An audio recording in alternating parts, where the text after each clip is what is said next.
Process costing without spoilage. Okay? Van Buren Company has the following information available for November. Beginning work in process inventory, 25% complete. So tapos na siya ng 25%. So kung may segregation under first in, first out, kailangan mo pang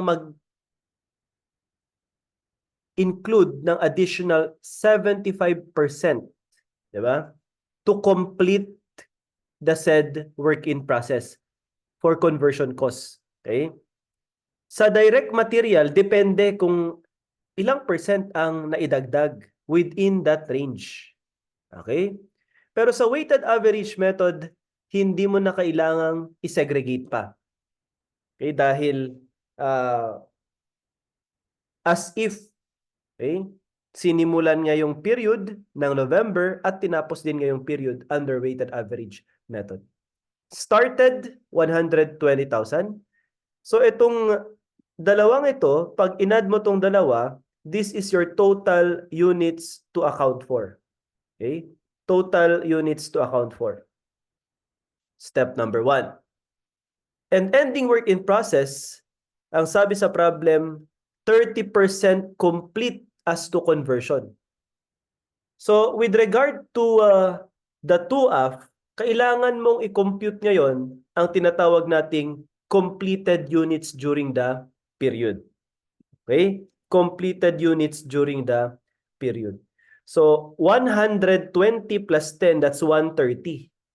Okay? And the completed units during the period, 2TAF na 130 will always be equal to 2F, okay? Na 130 din.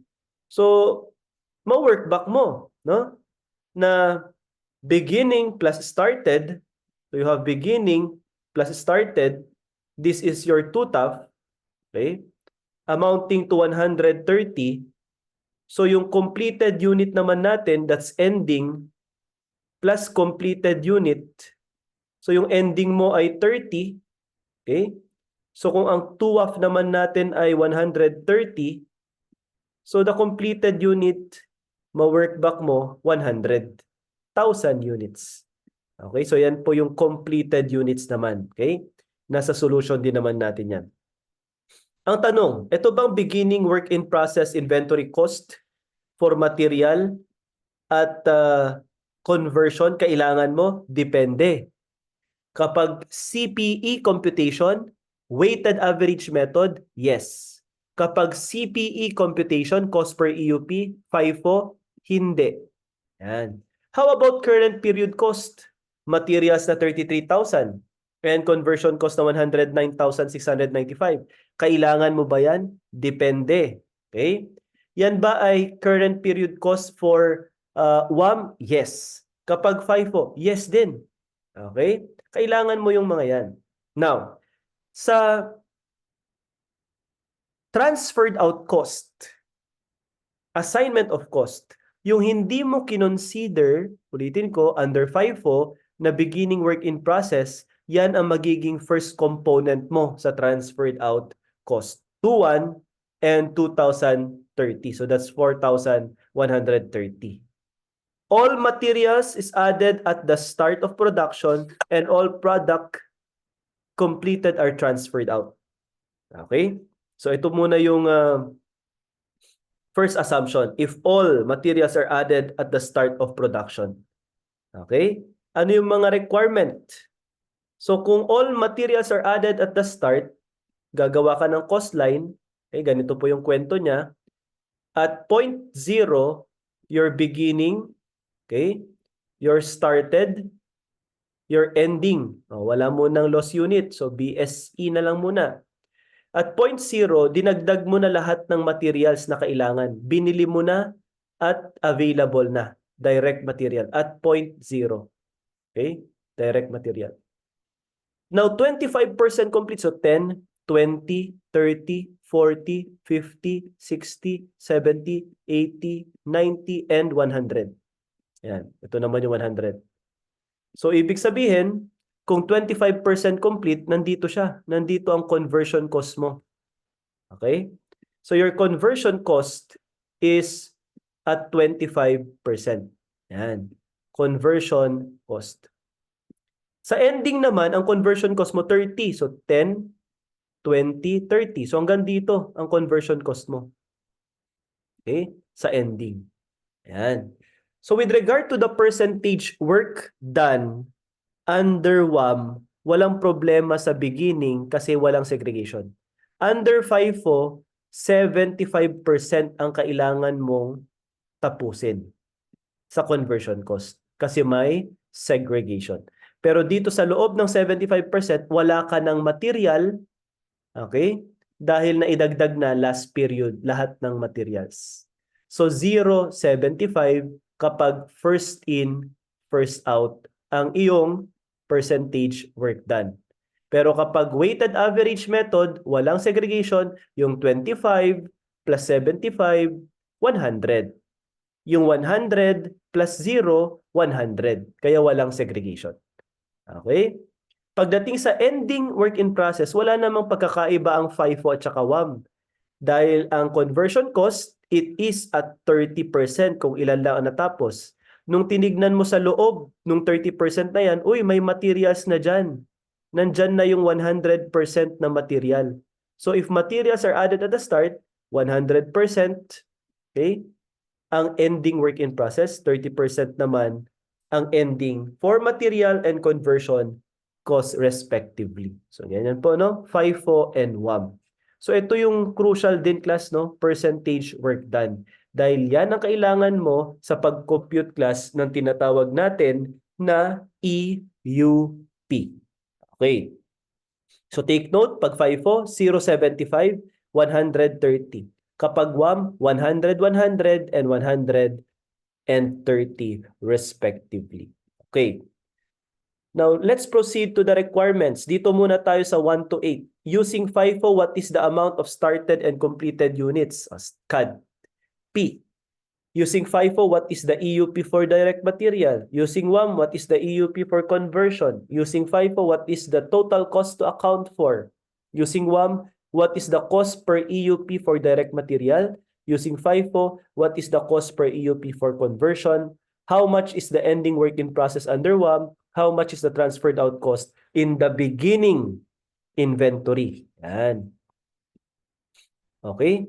So, take note of this. So, you have 1 to 8 requirement. Yung 9 to 15 naman, ibang assumption. If all materials are added at the end of production. Ito naman, class, available po ito kapag multiple department, no? Ibang assumption. All materials are added at the end of production. The presumption here is multiple department. Okay? Kasi syempre, wala ka namang i-convert kung wala kang material na sa umpisa. 'Di ba? So, added at the end, nung tapos na magdadagdag ka. Yan. So mamaya na natin i-discuss itong 9 to 15. Let's focus more, okay? Sa 1 to 8, okay? Ito naman talaga yung nasa problem. Another assumption lang yung 9 to 15. So to illustrate yung kanyang solution, ito po, okay? Sinegregate na po natin para mas madali pong i-account. Under first in, first out, and under weighted average method. Okay. So dito muna tayo sa first in, first out.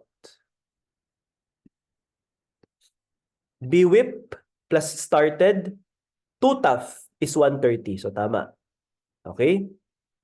And we have here beginning work in process. We have 10,000. Ending work in process, 30,000. And you have here EUP. In total, 130. Kaya yung started and completed, no? Hindi lang completed unit ang pinag-usapan. Started and completed is 90,000. Okay? So kapag tayo po ay nag-BSCE, BSCE, EUP, okay? So you have total, lagay ko muna dito yung total mga kapatid, no? Ito yung total. Kasi shortcut na po natin sa solution yung nasa suggested answers natin, ano? Beginning ay 10,000. Okay?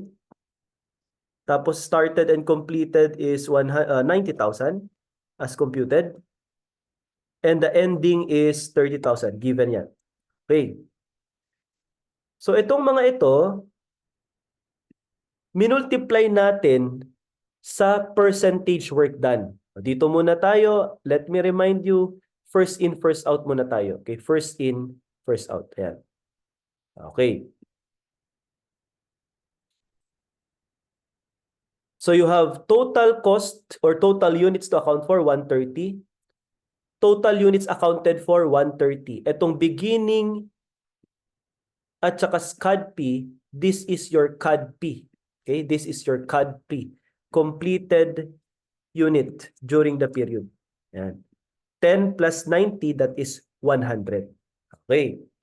So yung BSCE, okay, quick note natin, BSCE, beginning, started and completed, ending. Ang total nila ay 130,000. So ilagay ko pa rin dito class ha, 130,000. This is the total BSCE, okay? 130,000. Yan. But out of this 130,000 mga kapatid, ano ang ating equivalent units of production for material? Okay? Eh sir, hindi po ba kanina sa FIFO na account na natin, ito ay 0, okay? 0% sa material, okay? And 75% sa conversion. Okay? Tapos started and completed, always 100% siya as discussed kanina. Kaya sabi niya, wag niyo akong tatanungin, alam niyo na ang isasagot ko. 100% ako lagi. Okay, so yan yung kwento naman ni started and completed. Si ending work in process naman, since sa problem, siya po ay 30% complete. Okay? 100% sa material and 30% naman sa conversion cost. Ito ang tinatawag natin class, okay, na percentage work done for the current period. Eh bakit ganun, sir? Kasi under first in, first out, we are segregating. Okay? So sinisegregate natin, okay, yung dati at yung current. Kaya pala sir, ito pong material dito 0. 0% times 10,000. Yes. 75% times 10,000, 75 naman dito. Yes. Started and completed, always 100%. So 90% times 100% or 90,000 times 100%. So that's 90,000, 90,000. Ending work in process, you have 100% times 30,000, 30,000. 30% times 30,000, 9,000. Kaya ang ating equivalent unit sa material, equivalent unit sa conversion, out of 130 na total, 120 lang kay material and 106,500 lang kay conversion. Okay. Pagdating naman kay weighted average method, there is no segregation. Huwag mo nang ihiwalay. Okay? Ito naman with segregation. Kaya yung beginning mo na 10 at started mo na 120, ang total units to account for mo 130. So your ending again is 30, transferred out or completed unit. Okay? CADP ay 100,000. So 100 plus 30, that's 130. Ito din po yun mga kapatid. Ano? 130. Okay. Ngayon, shortcut na ni weighted average dahil ang transferred out mo is composed of B, BWIP, SC, started and completed, E. O yan din po yung EUP natin. Okay? E di ibig sabihin, sir, ito din yung 10 kanina? Yes. Ito din po yung 90 kanina sa FIFO? Yes. Ito din po yung 30 sa FIFO? Tama. Eh, ang percentage work done, kasi wala namang segregation, 100% sa material, 100% sa conversion. Ganon din kay started and completed. 100% sa material, 100% sa conversion. Kaya ang sabi nga nila, okay, kapag WAM, sabi ni BWIP at SCADP, huwag mo nang isegregate. Yan. Direct material and conversion cost, at 100%. Kaya shortcut na CADP na agad, no? So, 100 times 10, that's 10. 100% times 10, that's 10. 100% times 90, 90. So, 10 plus 90, ito na po yun. Okay? This is the EUP for material from BWIP and SCADP, the transferred out or CADP. And this is also your EUP from, okay, conversion cost under weighted average method. So yung ending mo, papansinin nyo class, hindi nagbago eh. Okay? Kasi hindi naman magkakaiba ang WAM at saka FIFO pagdating sa ending work in process cost. Parehas lang sila. 30, 30, 9, 9. So itong percentage work done na 130, it is also applicable kay weighted average method. So technically, ang pagkakaiba lang talaga is the beginning. 90, 90, 90, 90. 0, 7, 5, ito po 10, 10. So yung beginning, work in process, ang pagkakaiba ng dalawa. So take note of the equivalent units of production. Yan, sabi ko kanina, yan ang pinaka-importanting makompute natin correctly. 120, 106, 500. 130, 109. Now, let us compute for the cost per EUP under step number 5. Pero syempre, step 4 muna tayo. Paano po ba kasi na-compute yung tinatawag nating TOCOTAF? Okay? So, TOCOTAF. So, itong 33,000 na ito at saka 109,500, let us have a recap. Sa FIFO, okay? Isinasama ba niya ang beginning work in process? No. Nagzi-zero tayo. Sa material, zero sa conversion. Sa current period cost, kaya nga po, first in, first out, current percentage or current period work done. Check and check. Okay. Sa weighted average naman, whether beginning po galing yung cost, sa material, kasama. Sa conversion, kasama. Current period cost, okay? Sa material, included. Sa conversion, included. Kaya magkaiba sila. 33 dito, 35.1 naman dito. 109 dito, 111,725. Saan galing yung pagkakaiba nila? Beginning work in process cost. So tignan natin class kung magkano ang beginning work in process cost. So dyan sa handout ninyo, ito po yun. Yan. Ito yung current period, 33 and 109,695. Kapag naka-WAM tayo, okay, sinasama natin to under weighted average method. Hindi kasama kapag naka-FIFO. So yan yung 33 and 109 and 695. Ayan. So going back, okay, doon sa computation ng ating cost per EUP, so 33,000, divide it by 120,000 units. So ito po yung 120. Okay? Yan. Baba mo lang po. So yan po yung TOCOTAF. TOCO, total cost to account for. Divide it by EUP to get the so-called cost per EUP. Okay, that is now your CPE, cost per EUP. So for materials, 0.275. 109,695 divided by 106,500. For conversion, 1.03. So yung total nila, 1.03 plus 0.275, that's 1.305. Para naman sa weighted average method, naging 35,100 yan kasi yung $33,000 dito, nadagdagan siya ng $2,100. It includes the beginning work in process cost of $2,100 plus the current period cost of $33,000. Kaya ito naman pong TOCOTAF, i-divide mo sa EUP, so your cost per EUP under weighted average method is 0.275. Pagdating naman sa conversion cost, ganun din. Okay? 111,725, okay? Nadagdagan yan ng beginning at current period. Divide it by 109,000 units, so your cost per EUP sa conversion is 1.025. plus 0.27 or 0.27. So you have $1.295 as the total cost per EUP. Pwedeng tanungin class ha, total cost per EUP. Okay, ayan po.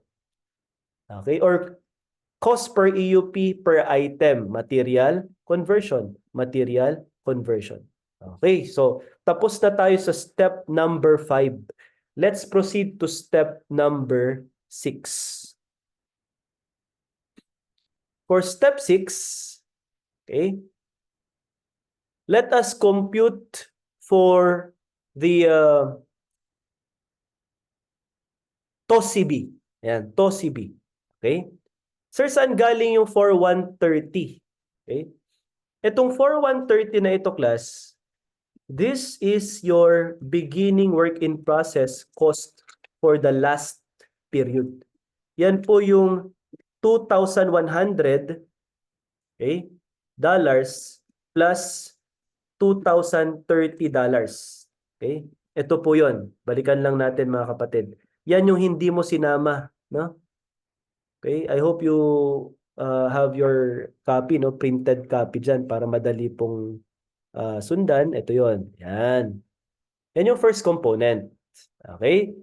Ngayon, after mong ma-account yung component na yan, then you have to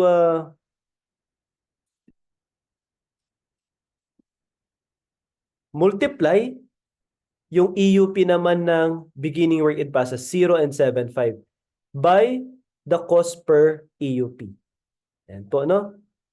So, ito mga kapatid, segregate ko lang mga kapatid ha. Itong to complete naman, so this is now your BWIP last period. Okay? BWIP. Okay? LP. Yan, LP last period. Yan yung 4,130.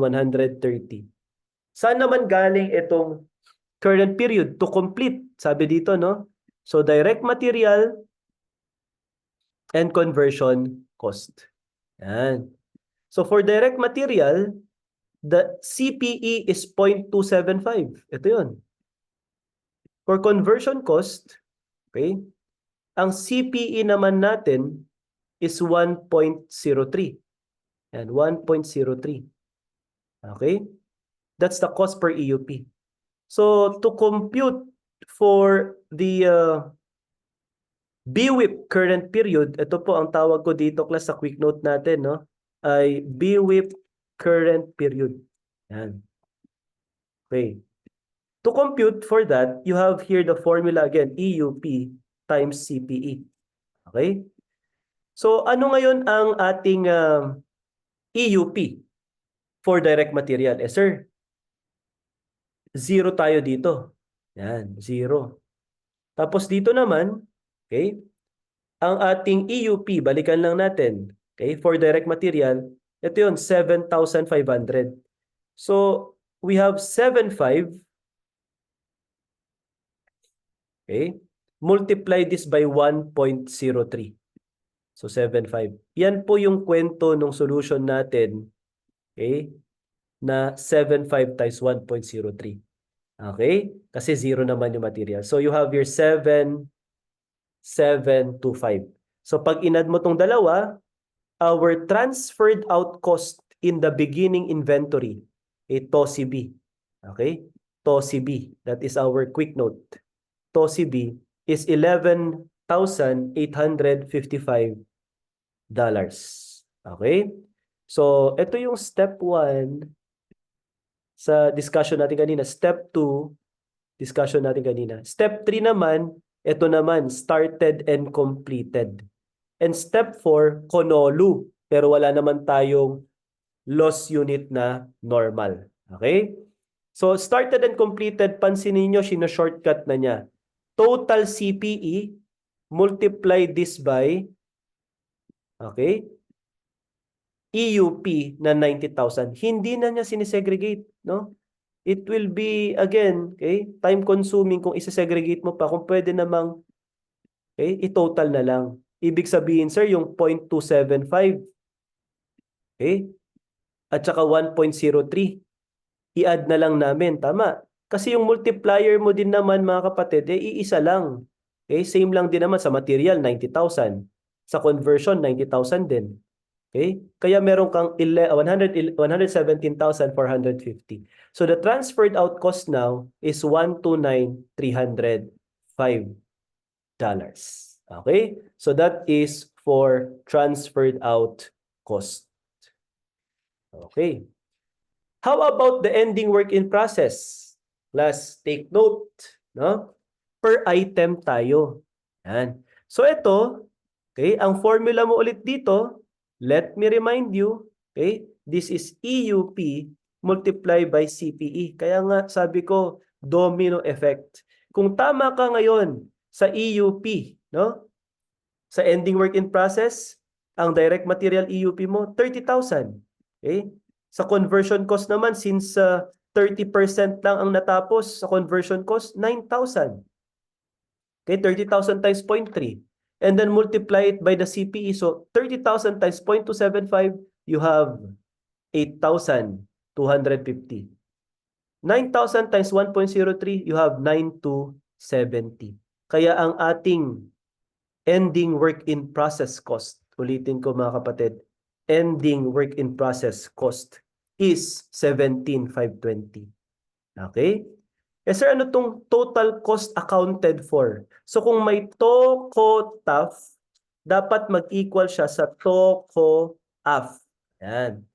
Total cost accounted for. So the total cost accounted for,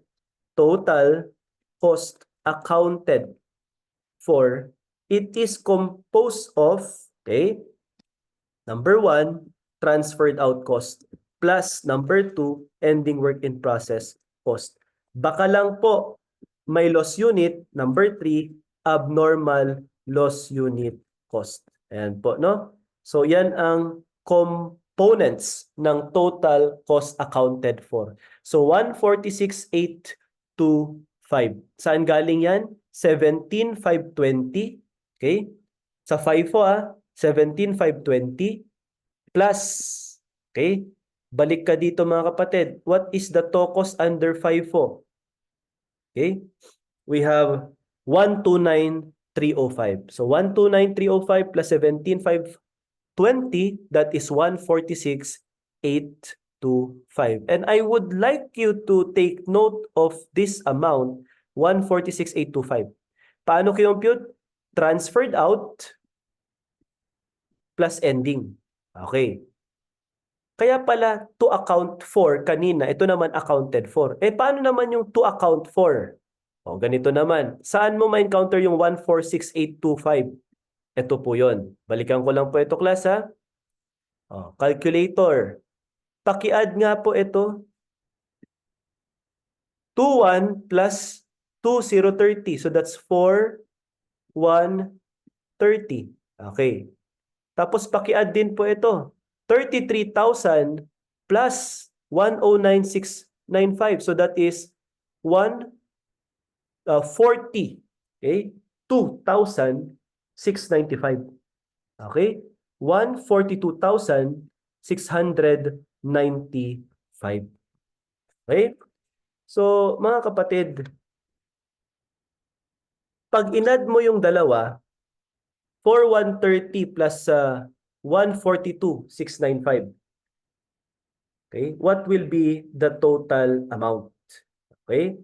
So 4,130 plus 42,695, 142,695, it is equivalent to 146. Okay? 146,825. Ito ang TOCO-TAF natin kanina. Okay? 146,825. Now, this amount is your TOCO-AF ngayon. So, accounted na. 146,825. So, that's it. Okay? That is for first in, first out. Ngayon, sa weighted average method, WAM. Di ba may shortcut na tayo kanina? Ano yung shortcut natin? Sir, CAD-P. Multiply this by total CPE. Okay. Ano ang total CPE natin sa WAM? Sir, balikan natin ito. Ito po yun. 1.295. Okay. So, clear tayo dyan. Ano naman ang ating CADP sa WAM? Sir, 100,000. Ito din po yun, transferred out 100,000. Kaya pala, dito, shortcut na niya agad. 100,000 times 1.295. Hence, the transferred out cost, since wala namang normal loss, 129,500. While for ending work in process, mga kapatid, ending work in process, you have direct material, 30,000 pa rin, multiply this by the CPE, 0.27, and for conversion cost, okay, 9,000 times 1.025. So, our ending work in process cost is 17,325 versus 17,520. Pero yung TOCOAF natin, parehas lang, 146,825. Pag inad yung 129 plus 17,325. Okay? So that is under first in, first out and weighted average method. Okay? If the materials are added at the end of production. So ganyan po mga kapatid. Okay? So take note of that. So yung percentage work done, very significant. Ngayon, yung next assumption natin, if materials are added at the end of the production. So ganito naman po ang ating suggested solution for that. Okay? So kung gagawa tayo ng cost line, okay, cost line. Ang kwento niyan, ito yung 50%. Materials daw, dito sa 100% dinadagdag si material. Okay? Direct material. Okay. Kung naka first in, first out tayo, first in, first out, nagsisegregate tayo. Uy, 25% ka na tapos 10, 20, 30, 40, 50. So dito. So 25% tapos na si conversion. So kaya ang tinuloy niya, ang tinuloy ni conversion cost ay 75%. Ito yun. Kaya may 75% siya dito sa conversion. Nung itinuloy niya yung 75 na current period, nadaanan niya yung 100% na material. So naisabay niya sa beginning yung material. Ito yun. Kaya pala 100% din dito. Yes. Okay? So 100 times 10,000, that is 10,000. 75% times 10,000, that is 75. How about started and completed? Wag mo na akong tatanungin. Sabi ni started and completed. Always 100% ako kasi nga yung word ay completed. So 90 and 90.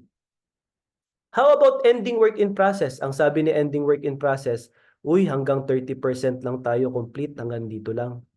So 30% complete sa conversion cost. Ngayon mga kapatid, kung 30 ito, tignan nyo nga sa loob ni 30, may makikita ka bang materials dito? Wala po, kasi nasa dulo yung material eh. Okay? So, nandito po yung 100%. Hence, okay, 0% ang material natin. Okay? 30% ang ating conversion. Kaya pala, yung 30,000, multiply this by 0%, 0. Okay? 30,000, multiply this by 30%, 9,000. Therefore, ang EUP natin, 100,000 and 106,500 respectively. Ngayon, sa weighted average method, walang segregation. Kaya mas simple siya. 100, 100. Yan. Kasi tama nga naman, ang tinuloy mo, 75.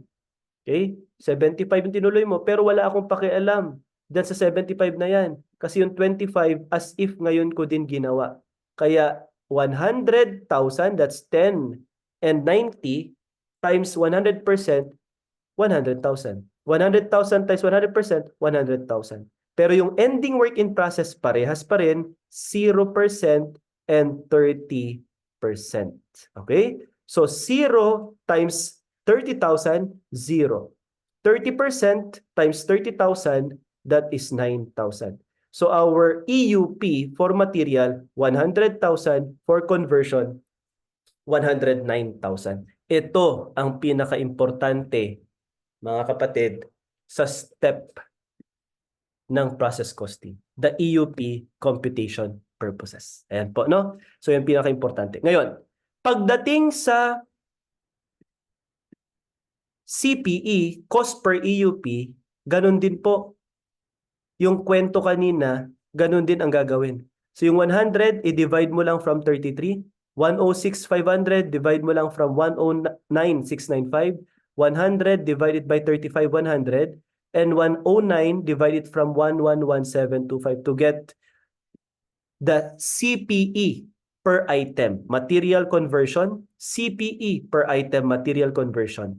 And the total CPE 1.36, 1.376. Same process, different amount lang. Okay? Pagdating naman sa assignment of cost, ganun din ang format. Okay? So walang problema mga kapatid dito. Sa first in, first out, nakita natin na yung 4130, yan yung last period BWIP. Okay? Now, current period, ito yon. Yan. Sir, saan galing yung 7,500? Saan galing yung 10,000? Yung EUP nila. 10,000 sa material, 7,500 sa conversion cost. Kaya ito po, mga kapatid, okay? We have here, direct material is 10,000. Conversion cost, okay? EUP, multiply this by CPE. Ganun lang po. Okay? So that is for the conversion cost. Yan. Dito naman, direct material naman to. Direct material, 10,000 EUP, multiply this by the CPE. Okay? Na 0.33. So our TOCB, transferred out cost in the beginning inventory, is 15,155. Tapos sa started and completed, tinototal mo na lang yan. Shortcut na lang po, mga kapatid. Kasi parehas lang din naman na 90,000. So, okay, SCAD-P, multiply this by total CPE. And we have 122,400. So the total transferred out cost, okay, is 137,555, okay, under first in, first out. Pagdating sa ending work in process, wala pong problema. Okay? Ginawa na natin ito kanina. Direct material, uy, wala akong EUP. Kaya 0 times 0.33. Conversion cost, uy, meron akong 9,000 na EUP times 1.03. So our answer is 9,270. Okay? So again, the TOCOTAF, 146,825. The TOCOAF, 146,825. Okay? And last item is with regard to the weighted average method transferred out cost. Shortcut na lang mga kapatid kapag WAM, mas simple. 100,000 times total CPE. Again, this is CAD-P multiplied by total CPE. Okay, so that's 137,560. And for ending work in process, same procedure. Direct material, okay, EUP, 0. Conversion cost, EUP, 9,000. Multiply it by the respective CPE, kaya meron tayong 9,225. And the total cost accounted for, same, 146,825. Okay? So, this illustrates, mga kapatid, yung spoilage, or without spoilage, I should say, okay, na discussion natin sa process costing. Okay, so we're done with without spoilage. We're done with spoilage. Okay, under continuous loss.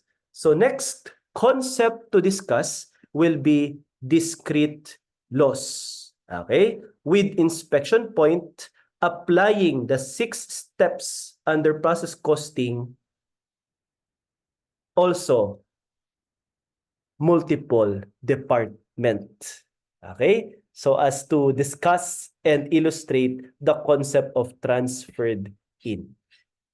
Okay, so this is our discussion on process costing first part. Okay?